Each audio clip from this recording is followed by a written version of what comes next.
Hello అండి అందరికీ. So మనం ఇప్పుడు సింప్లిఫికేషన్స్ చేస్తున్నాము. సో ఇప్పుడు వచ్చేటువంటి క్వశ్చన్లో ఒకసారి చూడండి. 12% of 150 plus 62% of 800 is equal to X. So X వాల్యూని మనం ఫైండ్ అవుట్ చేయాలి. సో ఇప్పుడు ఇది ఎలా రాయాలి అంటే చూడండి ఒకసారి. 12% అంటే బై 100, సో హాఫ్ అంటే ఇంటూ 150 ప్లస్ 62% అంటే 100, సో హాఫ్ అంటే ఇంటూ 800. సో ఇక్కడ మనం 0 0 క్యాన్సల్, 2 zeros క్యాన్సల్ చేస్తున్నాం.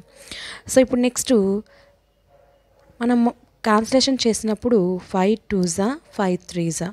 సో మళ్ళీ నెక్స్ట్ 2 1s 2 6. సో ఇప్పుడు మనకి ఏం మిగిలింది? 6 × 3 ప్లస్ 62 × 8 మిగిలింది. సో మనం ఇప్పుడు చేసుకున్నట్లయితే 63s 18 ప్లస్ 62 × 8 చేస్తే మనకి 496 వస్తుంది. That is equal to X.